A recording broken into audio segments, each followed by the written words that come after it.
नहमदुहु व नुसल्ली व नुसल्लिम अला रसूलिहिल करीम अम्मा बाद फ़अऊज़ु बिल्लाहि मिनश्शैतानिर रजीम बिस्मिल्लाहिर रहमानिर रहीम क़ाल अल्लाहु तआला फ़िल क़ुरानिल मजीद वल फ़ुरक़ानिल हमीद इन्नल्लाहा युहिब्बुत तवाबीन वल मुतत्वाहिरीन सदक़ल्लाहुल अलीयुल अज़ीम व सदक़ रसूलुहुन नबियुल करीम। दे बंदा आजिज़ तासो टोलो वरुनो दोस्तानो मशरानो नाज़रीनो पे मख के द अल्लाह पाक कलाम ना स हिस्सा तलावत बोलो शर्फ हासिल को रब्बुल इज़्ज़त तख्वास्त या पाक ज़ात आजिज़ त पदे खुले प्रोग्राम हय्य अलल फलाह के द दे सही मफहूम बयान कोले व मंग तासु टोले त पदे बांदे अमल कोले तौफीक र नसीब की। अल्लाह ताला ख़ुल पाक कलाम के फरमाई इन्नल्लाह युहिब्बुत तवाबीन, अल्लाह च दे आगा तोबा कौल वाला च दी आगा ख़्वख कई अगे सर मीना लरी द अगे सर मोहब्बत कई वल मुतत्वाहिरीन और आगा कसान च ख़ुल द पाकी इंतज़ाम कई द आगे पाकी इंतज़ाम कौल वाला हम द आगे सर हम अल्लाह मीना लरी। नो दो किस्म खलक अल्लाह ताला दलता बयान कर यो तवाबीन शुल अबल मुतत्वाहिरीन शुल। नो नन ज़मूंग प्रोग्राम पर इस्लाम की द पाकिज़गी द अगे अहमियत हवाले से दे नो दे हवाले से खबर को च अल्लाह दे पाकिज़गी ता ओ दे तहारत ता दोमरा लोय मकाम वर्को चे फरमाई चे अल्लाह द दे कसरा चे कुम कस द पाकिज़गी द पाकी इंतज़ाम साथी अल्लाह द दसरा मीना लरी ओ दादा अल्लाह द देवना अखबल महबूब जोड़ की दादा अल्लाह महबूबान बंदगान दी चे दे सफाई द पाकिज़गी द पाकी हर लिहाज सरा ख्याल साथी। नो यो तरफ तक खुदा देना दा मुराद शो च जनाब इंसान च दे आका पाकी इख्तियार की और रसूलुल्लाह सल्लल्लाहु अलैहि वसल्लम मुबारक उम पदे बारे की फरमेली दी द पाकिज़गी और द सफाई द खवाले सरा चे दा चे कुम पाकी दा दा निस्फुल ईमान दे जान सफ़ा कवल अकबल जान पाक सातल दा नीम निफ्स ईमान दे। नो दुमरा ज़रूरी दा बयान कड़ी शुए दे च यार द इंसान ज़ाहिर सफाई द वजूद सफाई यार द लिबास सफाई यार द ख्यालात सफाई अफकार सफाई व द रड़ पाक वी नो दा सड़े द अल्लाह महबूब दे पाकी दुमरा लोय इंतज़ाम दे। द पाकी हम दो किस्म दा यो ज़ाहिर पाकीदा और यो द बातिन पाकीदा। अक्सर औकात मुंगा ज़ाहिर पाकी तरफ तवज्जो को बातिन पाकी तरफ तन तवज्जो को ज़ाहिर पाकी सर द बातिन पाकी हम ज़रूरी दा। मुबारक अलैहिस्सलाम चे हदीस मुबारक अलैहिस्सलाम बयान फरमायो चे द निफ्स ईमान दे देना ज़ाहिर पाकी मुराद दे बकाया निफ्स ईमान दे चे इंसान द बातिन हम पाक उसाती दे बेहाई द ख्यालात ना दे बेगरती द ख्यालात ना दे जिना ना दे फसाद ना दे तकब्बर ना दे रिया ना दे उजब ना दे हसद ना दे कीने ना दे लिसानियत ना दे कुम परस्ती ना दे फ़िरकावारियत ना दा टोल तासुबात के कुम रड़ के मौजूद दी दा तासुबात द सीना ना यस्तल रड़ पाकवल खालिस ते अल्लाह दे खातिर दा रड़ जुड़ावल दा हम द पाकी असल मुराद चे बातिन पाकी सर ताल्लुक लरी कयो इंसान को ज़ाहिर डेर खुले को ज़ाहिर लिबास खई यार पो ज़ाहिर के मंजुना उदसुनम कई हाजुनम कई और चाना तपोसु के यार दाखो डेर हाजी दे डेर हाजुना इकड़ी दी न दादाकी द कली कस चे दे बाजू कत्सवे चे मणा दा तसपत दा सकिसम हाजी दे हज को इकड़े दे खुदा द आमाल चे दी आदा हाजियाना वाला नदी नो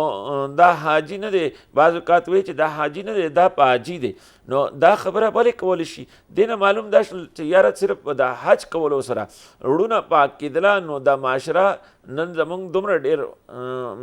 अलहाज हजरात ती हर यो कस जान सरा अलहाज ओली की नो नंदा जमंग माशरा चिदा दा देवा इसलाशवेवा जमंग दा माशरे की चिदा दुमरा खराबी दा दे वजह दादा चे ज़ाहिर पाकी सर दा बातिन पाकी इंतज़ाम निश्ता। नो पहला उमंगा द इस्लाम की द ज़ाहिर पाकी और द सफाई इंतज़ाम मुगुरु यार दे के हम मुंगा सोमरा हादरसा द इस्लाम द अहकामातो ताबेदारी करे द पो दे बांदे जान पोई को गोरे यो तरफ तक इस्लाम द पाकी दोमरा ख्याल सतरे दे चे लिबास बांधे मामूली न पाकी हम इंसान इस्लाम न बर्दाश्त कई और चे न मामूली न पाकी यो सास के हम द मितियाज पे उलगी द गंद पे उलगी द नजासत पे उलगी नो इस्लाम वही चे दा का पाक का दा फ़ौरन सपा का दा लिबास बदल का बल लिबास वाचो या दा लिबास उ इंजा चे पाक शी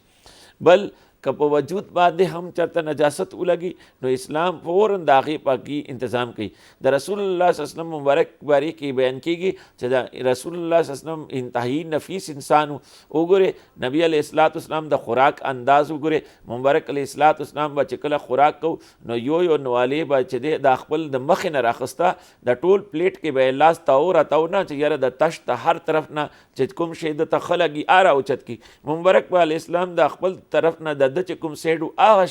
شی به یې راخستو. بیا به د خپل د لباس د هغې د صفایي خیال به یې ساتو. دا روټۍ به یې چې خوړه نو د مبارک علیه السلام به هر یو نوړې هغه به یې چباو کوله. د الله ذکر سره به دا خوراک کو، د بسم الله سره به د دې ابتدا کوله، په الحمدلله به دا ختمو. نو رسول الله صلی الله علیه وسلم به چې کوم خوراک کو هغه به نفاست سره کو. مبارک علیه السلام د خپل د خولې د پاکي انتظام کړی دی.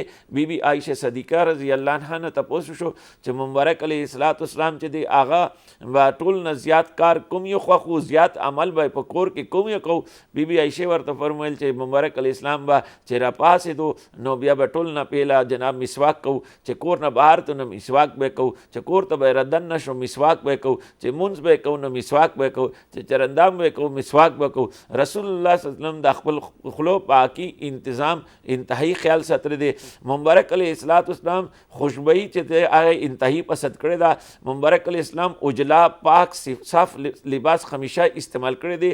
میلا لباس مبارک علیه السلام نه دی استعمال کړی دی، نه منع کړی ده. رسول الله صلی الله علیه وسلم مبارک فرمایي که یو کس چې دی دا د خپل چې کوم د دې ګټه ده د دې کوم انکم دی کمایي ده د هغې که 25% دی په خپل هغه باندې خوشبویي باندې او نفاست باندې ولګوي نو دا دله جایز دی، حرام نه دی. کم از کم که 25% که دی ډېر زیات وکړي چې 25% پر ولګوي په خپل جناب علی په خوشبویي باندې، صرف په خوشبویي باندې، نو نبی اسلام فرمایي چې دا په اسراف کې نه راځي. او نبی علیه السلام یو کس ولیدو چې د هغه لباس اجلا نه دی، صفا نه دی، میلا دی، میلخوره دی،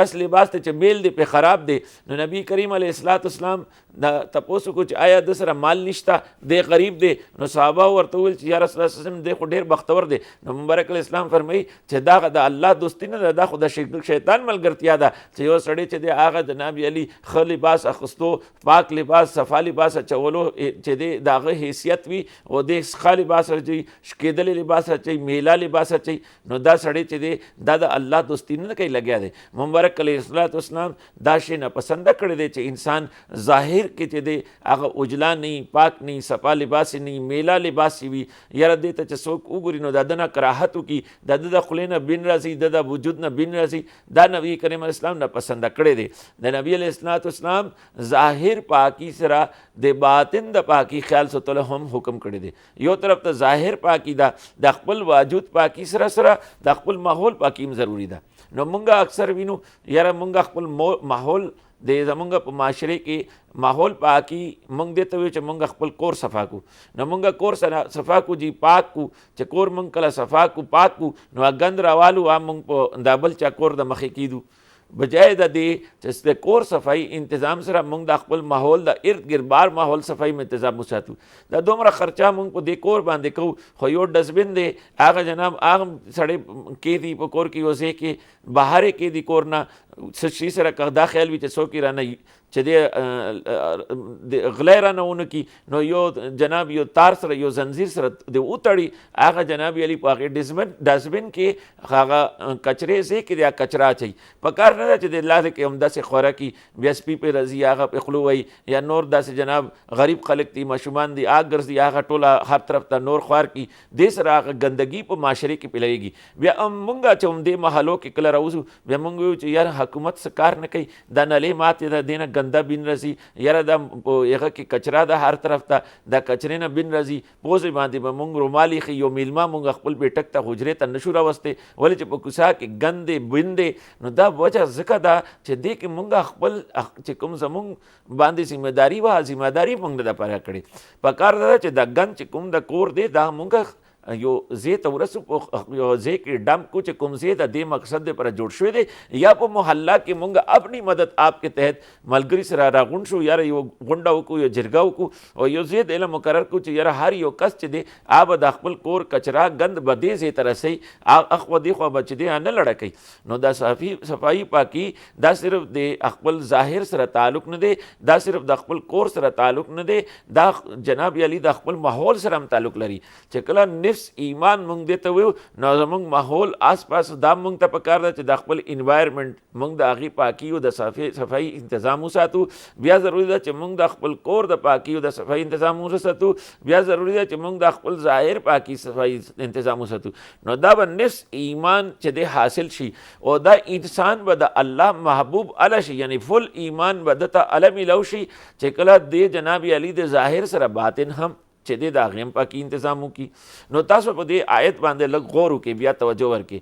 نو الله تعالی خپل کلام کې فرمایي ان الله یحب التوابین والمتطهرین الله دوست لري محبوب لري هغه کسان چې کوم توبه کوي او پاکی اختیاري نو دلته د دې آیت کې چې چرته ظاهر پاکی مراد دی اصلا په دې کې یو خبره پټه ده چې دا د باطن پاکی سره زیات تعلق لري د آیت یعنی توبه سره چې څوک طهارت اختیار کوي هغه د الله محبوب جوړ شي یعنی توبه ذریعے سره خپل ظاهر پاکی انتظام کوي نو نبی کریم اسلام حدیث ته مبارک علیہ الصلوۃ والسلام فرمایي لکل شیء ثقالۃ وثقالۃ القلوب استغفار د هر چیز پاکی سره اعلی دا او د زړه پاکی د توبه استغفار سره کیږي نو پهلا سټیپ انسان چې ژوند کې د الله طرف ته اوچتای هغه استغفار دی توبه دی او استغفار د دې شیز نوم نه دی چې کوم مونږ به تورې وظیفه کوو چې څوک مونږ له وظیفه راکړي یاره استغفار ډېر کوه نو ستا دا کارونه چې دی دا به کاروبار به دې ښه شي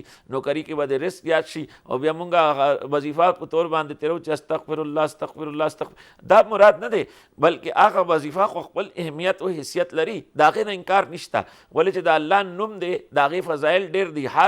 هر حرف او هر ټکي باندې چې دی لس نیکیانې ملویږي نبی کریم اسلام حدیث ته مبارک علیہ الصلوۃ والسلام فرمایي چې د قرآن په هر ټکي باندې چې دی لس نیکیانې ملویږي او زه دا نه وایم چې الف لام میم دا یو حرف یو ټکی دی زه وایم چې الف یو حرف دی لام بل حرف دی میم بل حرف دی یعنی مبارک علیہ السلام فرمایي چې د الف چې کله انسان وایي نو دیتا لس نیکیانې لام باندې لس نیکیانې میم باندې لس نیکیانې نو یو سړی که استغفار وی استغفر الله وی استغفر الله تعالی ربی من کل ذنب واتوب الیه وی نو دته د دې هر ټکي باندې ثواب ملویږي د دې خپل اهمیت ضرور شته به طور ثواب لیکن دلته د توبه او په اسلام کې د توبه اصل مراد دا دی چې انسان د خپل انر سیلف د خپل د باطن د پاکی انتظام داسې وکړي چې د ګناهونو نه د داسې نفرت او کراهت شي چې مبارک علیہ الصلوۃ والسلام فرمایي چې کوم ګناه نه دې توبه وکړي د هغې ګناه ته بیا ورتلګ بیا هغه ګناه اختیار کول عادتا جناب د اور ته ټوپ والے نه هم مشکل ښکاري دومره د پر توبه اهمیت لري دومره مضبوطه توبه وکړي چې بیا د اور ته ټوپ وال دته آسان وي خو هغه ګناه بیا دې نه کول غواړي خو اکثر زمونږ توبه داسې نه مونږ یو پرې توبه وکړو بیا جناب هغه ماته کړو هغې وجه دی چې مونږ توبه د فکر سره نه کړی زه یو ورځ خپل کور کې ناست وم زړه خبره ده